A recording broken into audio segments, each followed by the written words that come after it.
side, Jose Ingan. Man, I didn't think you could see Haji still switch up mid-season. Haji, he's shown that he could do it. Mid-season, after every season, is always something new for Haji. But still, he was able to evade that death with the flicker. That's a costly flicker though for Haji. Old school pickups here.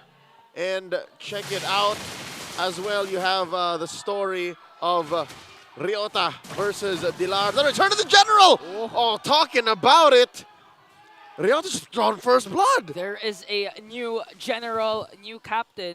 So far, Ryota really performing well with the glue. We didn't expect glue to be picked right now, but knowing Omega, they've been showing us different kinds of heroes. I mean, who could have thought Andoryu picking up a Hanzo in week number 1? There's a lot of new stuff Smart Omega's bringing to the table, and that's the reason why they're one of the hottest teams going into Season 14. Tied off with Aurora, in my opinion, after week 1. Now going into week 2, off to a strong start once more. Despite the drawn first blood onto the KDA machine, look at this. Blacklist still up by about 200. I wonder what that spells for the side lanes. We got a lot of action up top again. The Ryotarmy versus the Dilarmy. The new general versus the... Yeah, that's what I call it. Ryotarmy. Yeah. I thought it was Atoy Army. Who says that? The other broadcast. No one says that. Literally no one says that. Looking at the mid lane matchup, you have Exort versus Ukir, who, by the way, we didn't make much noise about Exort coming back. I love this matchup. Again, if you can recall correctly, last season, Ukir transferred from MDL to MPL, and same as well for Exort from MPL to MPL. This time they're facing off, not as teammates, but as opponents. Right! They used to replace each other. Yes. You know, the shuffle through the barangay, which led to this iteration of Smart Omega. So there's a lot of webs weaved throughout this matchup. That's why the rivalry is very much well-deserved. The lore behind them. Look at this turtle now, down to a third of its health. It's just Dlar and Exort up. And there's a saying. When a Bane has its eyes on an objective, there's very little you can do. The deadly catch, yeah. Especially with the deadly catch. You really don't want to contest Bane, because if you overcommit, Omega can really turn things around into their favor. They have the Edith, they have the Bane as well. And going head-to-head, Hayabusa versus Bane, you'd really favor the Bane. And MP the King knows this, because their only single game 1 was he was using the Bane. That's right. Yeah.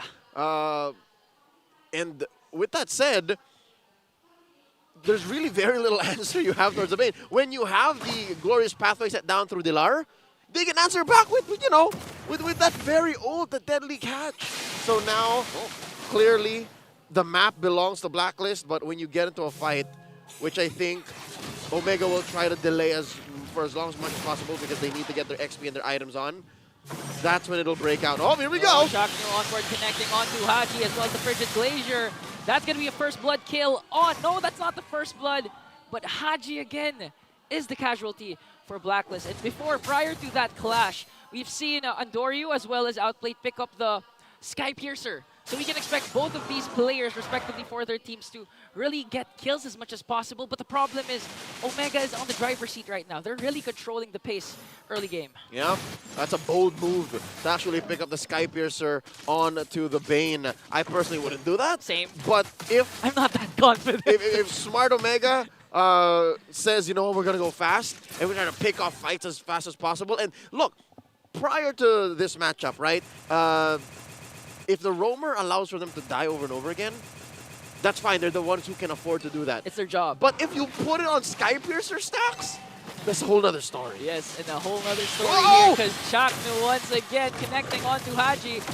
Haji needs to walk away there. And here comes MP the King. Wiki Shadow Kill onto Shockno, but the problem is 3 members are there to share the damage. And look at that, Haji with a wild charge, but no follow-up coming in from Blacklist, but this time, they're in a better position to get the circle. Not to mention, Joshua Mangilog still had the Primal Wrath, so extra shield, extra health on there. Turtle now at less than half health, down to a 5th! Andoryu's very far, got blocked by Haji, and this time, Blacklist will secure Turtle without suffering any casualties. I actually like what Haji did there. What do you call it? The wall again, the wall from the Guardian's Barrier. The Guardian's Barrier was very crucial for Andoryu not to contest anymore. And at the same time, they were able to evade whatever Omega could do to go for a trade. That's right. It's key towards the next ramp up from mid to late, and even in late game big 5-man collisions, only one member of Smart Omega can actually go through the wall, and that is Jome. Oh, look at that. This is what we were saying a while ago. The glorious pathway got cancelled by the deadly catch.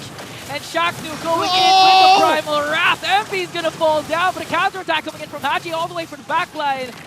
No casualties from Omega, and you predicted this.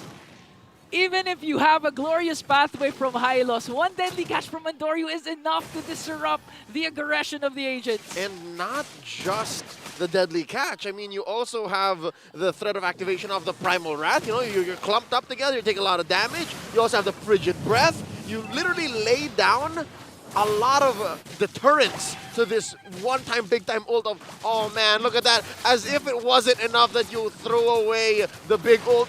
Oh, MP also goes down! MP goes down, and the only person that the Wiki Shadow Kill connected to was Ukir, who still had the Pride of Ice. Exactly. So there was really no trade for Blacklist that time. Although it was a good effort for Haji to go for the clash, it was just that Shaknu was ready to dive in.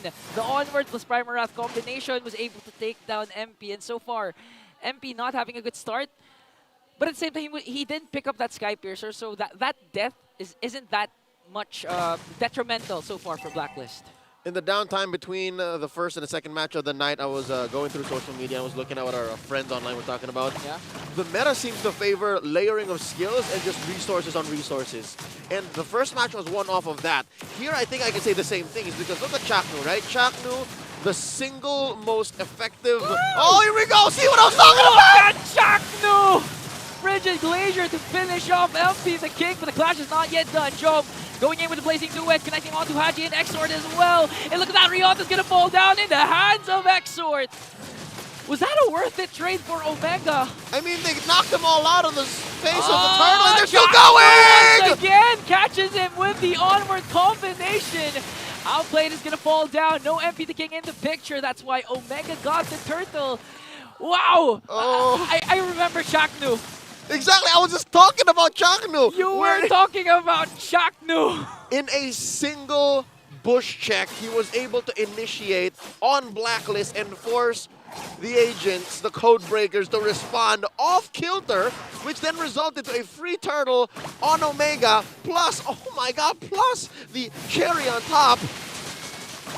Johnville, my boy, outplayed, got caught by the tail end of a deadly catch. Look at that! Look at that. You know, every viewer here should watch what you're saying, because previously in the last series you said that the game's not... no clashes were ensuing in game number 2, but the moment you said that a major clash happened, now this time you were pertaining to Chaknu, and then Chaknu made an amazing play onto MP. What they call caster curse, but in my case, it's the other way around. Look at this, Haji still doing what he's trying to do from the very first minute of the game. Off camera, a push by Big J, a turret down for the barangay. I'm wondering now, like, what's the alternate approach for Blacklist, given that Omega have blocked out their major in, right? Through the front lines, through the Glorious Pathway, through the Wild Charge, Guardians Barrier. Like, what other angle could Blacklist find? Because Omega seems to have all the bases covered. It's really a split push coming in from MP the King, or even outplay. And at the same time, make sure that Dlar actually soaks up all the damage and utilize that Hylos with the high HP. Because so far, no one's going to burst down Dlar. I mean, you have to wait for the power spike of Jome. Later on, there's no natural tank killer like a carry, so Dlar, you should really utilize the Glorious Pathway. Whoa! Chaknu walking side by side, parallel to Haji. If that went any other angle, would have been a flip over to Haji, and we could have been looking at a crumbled out Grok. Another angle to look at it then, yes, you're right, Ingan. I think one thing that Blacklist has over Omega, despite the 3K gold lead, is they're a more sustainable lineup. Like, they can take fights much longer, especially after Smart Omega lets go of all their big-ticket ults. Plus, they have the Revitalize, so they can actually always counter-engage once again. And they heal together. They heal together. The Ube is still there. Agents stronger together. But this time, Dlar soaking up every single damage. Being brought down to him. That's annoying. That's Beatrix level of annoying, man. You just keep throwing the deadly catch. Chaknu. Wants to run after Haji. There's no passive. He has to use the Wild Charge to walk away. And this time, Ryota being a menace onto Blacklist to set their formation. He was able to go onto Dlar, but he's going to fall down. And that was a bait because Omega's really focusing on this Lord. Chaknu making sure he zones out Dlar. Oh, what? Look at that! Exort! Welcome back as he takes down the Lord away from Omega. Now Omega's mad, the Barangay is mad, but Dlar as well took down Job. Two members are falling down for Omega. What a turn of event for the Agents. Dexter Martinez, the X Factor, exhort from out of nowhere, stealing away the Lord, opening up a lot of kills for Omega to just bait them. You know what? I could have sworn XR was still wearing the green and black. That's what that moment felt like. And what now that did is snap the gold lead in half. And how did that, where did that come? We were seeing past the Lord steal, but yeah, no, I think in the grander scale of things, Ingan, I think the kills that resulted after the Lord steal was more important than the Lord steal itself. Yeah. Which was already a majestic piece of art. It was really a big bonus for Blacklist. They were able to get a takedown 3. They're not going to be able to utilize this Lord. This is just a level 1 Lord, but this time, oh, look at that! Haji still, he just wanted to delay Omega. He bought time. He bought enough time because they're after that second tier turret in the bottom lane. Now Dlar, oh, he's going to get caught up there by Chakno. But the Glorious Pathway will, oh, wow, what a TP onto Omega. Look at the swag, man. The army, the general is back. Look at the swag. And because of that, again, the back-to-back frontliners from Blacklist pushing through deep into Omega's territory, they were able to push down tier 2. Okay, now they're pushing down tier 2 again on the middle lane. The clap back, oh, of course. Omega's playing like Blacklist also right now. It's a barangay ube. The barangay ube. Which I think is a smart way to play. I mean, no pun intended, but look at the front line, right? As long as Chakno finds somebody and Ryota compromises the back line, the Frigid Breath and the Deadly Catch should get some kills. And then Jome is there for the cleanup. Yeah, and we can see Omega. I mean, Ryota, although he has a good KDA 1, 2, 3, it's not like the glue's disturbance onto Blacklist. It's not that prevalent anymore because Dlar's doing the same thing. Yeah. So like both XP laners are just going for the front lines. Just making sure that the damage dealers don't have a good angle to dish out the damage and make sure to free hit. That's right. For Blacklist, it's less honest. Yeah. It's more angles. You have to find angles. For Smart Omega, they can cut right through you, whether it be through the big 5-man pushes, through the big team fights, again, Deadly Catch and Frigid Breath, and then you have Ryota cutting through. What they do have, Blacklist, is MP the King. I think he's the main difference maker, because once you scramble Smart Omega, it's over. That's why the Barangay now is playing their version of the Ube. Yeah, especially towards this next Lord objective. If you can't find where MP the King is hiding, oh, we can see another Lord steal. Look at this blitz, and then a feint. Lord here put down to about half health. Let it reset hard.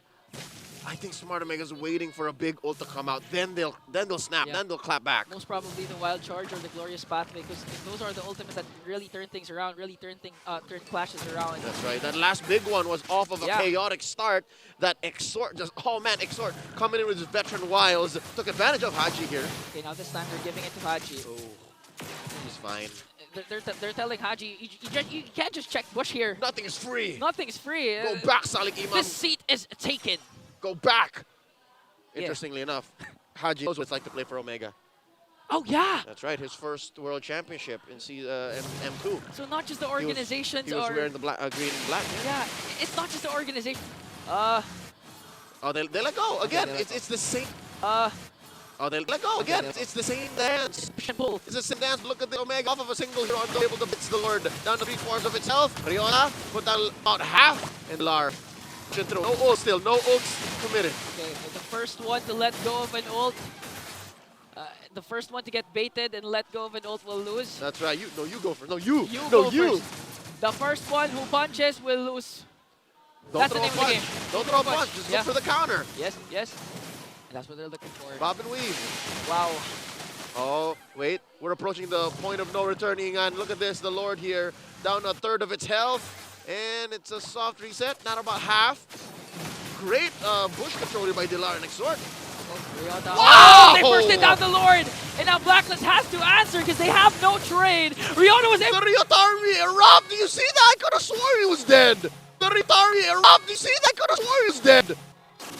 Wow! He saved that flicker for the most crucial time. And I think there was a proc of the Braves mic at that last moment. That game just oh my God! Wow, Blacklist has to revitalize, but Ryota still. It looks like I cannot explain what happened with Ryota. A masterpiece of a fight again for the 8th year, about 2,000 gold. Masterpiece of a fight again for the 8th year, about 2,000 gold. Smart Megas ahead, but Blacklist found their moments here. And now they have got another one, huge one, an enhanced crash room in. Has the left guard, Dlar has to attack his pathway. Save is inhibitor turret in the middle lane. Ryota goes in with a split. Who is he going to catch? Outplay still dishing out the damage here. Lord still alive. Ryota! Oh, Ryota will fall down. What a good pickup here from MP the King. But Barangay still wants to focus on the objectives. Going in the inhibitor turret on the top lane, but I think Blacklist is going to be able to defend this. But Haji says, no, we want to answer right now. A weaky shadow kill. Fetching Glacier is dead. Dlar's going to get caught up in the mix of everything. And now Omega, all of a sudden, is back on top. Amazing space discipline by Andoryu. That's one of the main weaknesses of a Bane. You're not as mobile as you'd like. You're basically a god. Look at this. He's rocking Sky Piercer. You're basically a god. Look at this. He's rocking Sky Piercer. 5 stacks on it. Maybe 2 or 3, depending on how much time you put on there. Left roar. Brutus breath. It's full build. They can get anything they want out. Oh, Haji with a wild charge. Oh, baby catch. But still, Omega gets the inhibitor turret onto the top lane. Now, Andoryu is really being a thorn in the neck of Blacklist. Every single time the deadly catch can be casted, he casts it right away. And Blacklist knows, especially since MP the King is playing among the ranks. A Bane in the hands of a very, very proficient jungler with a team that's willing to lean into it is a thing of beauty. Look at this! Oh, Haji's gonna get caught up again with the Earth Shatter. The Immortality will be Bob Ryota doing the split. First man down is Haji. Glorious pathway just to escape. And now Omega, they got... Working on the orange buff. Might be the pied de resistance. Working on the orange buff. Might be the pied de resistance. Huge wave in the middle. Gonna quit deadly catch! Once again, but it gets onto the line. Glacier is there to break out the General. I remember the Barangay are still here. Maintenance onto the bottom lane. Blazing Threat coming in from Joe Mass. They take game 1 away. But look at Outplay. Still on the attack. Omega manages to break the crystal and break the code.